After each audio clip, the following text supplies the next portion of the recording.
ਅੱਜ ਦੀ ਕਿਤਾਬ ਲੈ ਕੇ ਅਸੀਂ ਹਾਜ਼ਰ ਹੋਏ ਹਾਂ। ਕਿਤਾਬ ਹੈ ਪੰਜਾਬੀ ਕਹਾਣੀਆਂ ਦਾ ਅੰਗਰੇਜ਼ੀ ਵਿੱਚ ਤਰਜਮਾ। ਦ ਫ੍ਰੈਗਰੈਂਸ ਆਫ ਸੋਇਲ ਦੇ ਨਾਂ ਤੋਂ ਇਹ ਤਰਜਮਾ ਕੀਤਾ ਗਿਆ ਹੈ ਤੇ ਤਰਜਮਾ ਕਰਨ ਵਾਲੇ ਨੇ ਰਿਸ਼ਮ ਜਮੀਲ ਪੌਲ। ਜਿਹੜੀਆਂ ਕਹਾਣੀਆਂ ਉਹਨਾਂ ਨੇ ਇਹਦੇ ਵਿੱਚ ਸ਼ਾਮਿਲ ਕੀਤੀਆਂ ਨੇ,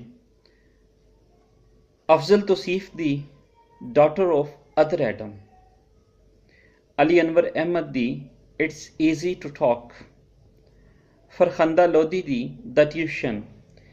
ਇਹ ਪਿਛਲੀ ਪੜ੍ਹਾਈ ਦੇ ਸਰਨਾਵੇ ਨਾਲ ਸੈਕੰਡ ਈਅਰ ਪੰਜਾਬੀ ਦੇ ਸਿਲੇਬਸ ਵਿੱਚ ਵੀ ਸ਼ਾਮਿਲ ਹੈ ਔਰ ਉਹਨਾਂ ਦੀ ਨੁਮਾਇੰਦਾ ਕਹਾਣੀਆਂ ਦੇ ਵਿੱਚੋਂ ਇੱਕ ਕਹਾਣੀ ਹੈ। ਫਾਰੂਕ ਨਦੀਮ ਦੀ ਫੇਟ ਸੈਲਡਮ ਚੇਂਜ, ਹਮੀਦ ਰਾਜ਼ੀ ਦੀ ਫੈਂਸੀ ਡਰੈਸ ਸ਼ੋ, ਹਨੀਫ ਬਾਵਾ ਦੀ ਡਾਟਰ ਟੀ, ਜਿਹੜੀ ਕਿ BA ਦੇ ਸਿਲੇਬਸ ਵਿੱਚ ਸ਼ਾਮਿਲ ਹੈ। ਇਹ ਵੀ ਹਨੀਫ ਬਾਵਾ ਹੋਰਾਂ ਦੀ ਨੁਮਾਇੰਦਾ ਕਹਾਣੀ ਹੈ, ਪਰ ਉਹਨਾਂ ਦੀਆਂ ਹੋਰ ਕਹਾਣੀਆਂ ਵੀ ਸਨ ਜਿਹੜੀਆਂ ਕਿ ਧੀ ਤੋਂ ਵਧੀਆ ਸਨ। ਇਲਿਆਸ ਘੁੰਮਣ ਦੀ ਸਵੈਟਸ ਟੂ ਹਾਫ ਪੀਰ, ਸਵੀਟਸ ਟੂ ਹਾਫ ਪੀਰ, ਜਮੀਲ ਅਹਿਮਦ ਪਾਲ ਦੀ ਸੱਚ ਫਾਦਰ, ਕਰਾਮਤ ਮੁਗਲ ਦੀ ਡਿਵੀਜ਼ਨ, ਮਨਸ਼ਾ ਯਾਦ ਦੀ ਸਕਲਸ ਐਂਡ ਨੈਸਟਸ, ਖੋਪੜੀਆਂ ਤੇ ਆਲ ਨੇ, ਇਹ ਵੀ ਫਸਟ ਈਅਰ ਦੇ ਸਿਲੇਬਸ ਵਿੱਚ ਹੈ।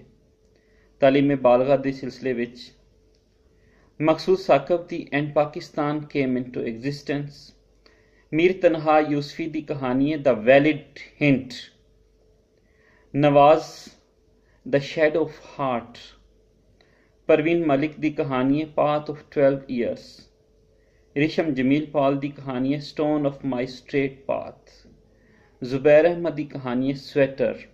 ਇਸ ਤੋਂ ਵੱਖ ਇਹ 15 ਕਹਾਣੀਕਾਰਾਂ ਦਾ ਅਖੀਰ ਤੇ ਇੰਟਰੋ ਦਿੱਤਾ ਗਿਆ ਹੈ, ਇੰਟਰੋਡਕਸ਼ਨ ਦਿੱਤਾ ਗਿਆ ਹੋਇਆ ਹੈ। ਉਸ ਤੋਂ ਪਹਿਲੇ a brief history of Punjabi short story, Punjabi ਕਹਾਣੀ ਦੇ ਹਵਾਲੇ ਨਾਲ ਇੱਕ ਮੁਖਤਸਰ ਉਹਦੀ ਤਾਰੀਖ ਜਿਹੜੀ ਹੈ ਉਹ ਬਿਆਨ ਕੀਤੀ ਗਈ ਹੈ ਤੇ ਇਸ ਨੂੰ ਪਹਿਲਾ ਵਾਲੀਅਮ ਮਿਥਿਆ ਗਿਆ ਹੈ। ਬਾਕੀ ਕਹਾਣੀਕਾਰਾਂ ਦੀਆਂ ਕਹਾਣੀਆਂ ਹਾਲੇ ਤੱਕ ਤਰਜਮਾ ਹੋ ਰਹੀਆਂ ਨੇ, ਜਿਹੜੀਆਂ ਕਿ ਅੱਗੇ ਅਗਲੀ ਜਿਲਦ ਦੇ ਵਿੱਚ ਸ਼ਾਮਿਲ ਕੀਤੀਆਂ ਜਾਣਗੀਆਂ। ਇੱਕ ਗੱਲ ਖਾਸ ਤੌਰ 'ਤੇ ਕਿ ਪੰਜਾਬੀ ਕਹਾਣੀ ਦਾ ਜਿਹੜਾ ਤਰਜਮਾ ਕੀਤਾ ਗਿਆ ਦ ਫ੍ਰੈਗਰੈਂਸ ਆਫ ਸੋਇਲ ਦਾ, ਉਹਦੇ ਨਾਲ ਪੂਰੀ ਦੁਨੀਆ ਦੇ ਪੜ੍ਹਨਹਾਰ ਪੰਜਾਬੀ ਦੀ ਕਹਾਣੀ ਨੂੰ ਪੜ੍ਹਨਗੇ, ਦੇਖਣਗੇ, ਵੇਖਣਗੇ ਕਿ ਪੰਜਾਬੀ ਕਹਾਣੀ ਤਕਨੀਕੀ ਲਿਹਾਜ਼ ਨਾਲ, ਜ਼ੁਬਾਨ ਦੇ ਲਿਹਾਜ਼ ਨਾਲ, ਫਨੀ ਲਿਹਾਜ਼ ਨਾਲ ਉਸ ਤੋਂ ਵੱਖ ਮੌਜ਼ੂਆਤੀ ਤੌਰ 'ਤੇ ਕਿੱਥੇ ਖਲੋਤੀ ਹੈ।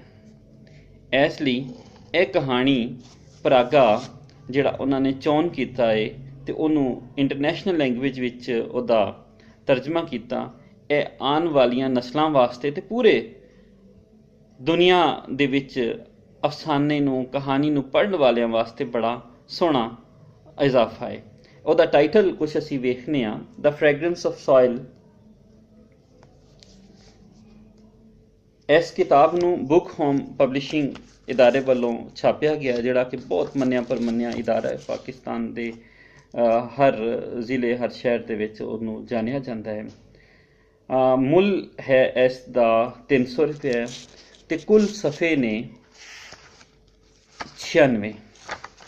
ਆਸ ਕਰਨੇ ਆ ਕਿ ਤਰਜਮਾਕਾਰ ਹੋ ਰਹੀ ਇੰਜ ਦੇ ਤਰਜਮੇ ਦਾ ਕੰਮ ਕਰਦੇ ਰਹਿਣਗੇ ਤੇ ਅੱਗੇ ਵੀ ਪੰਜਾਬੀ ਦੇ ਵਿੱਚ ਨਿੱਘਰ ਵਾਧਾ ਹੁੰਦਾ ਰਹੇਗਾ।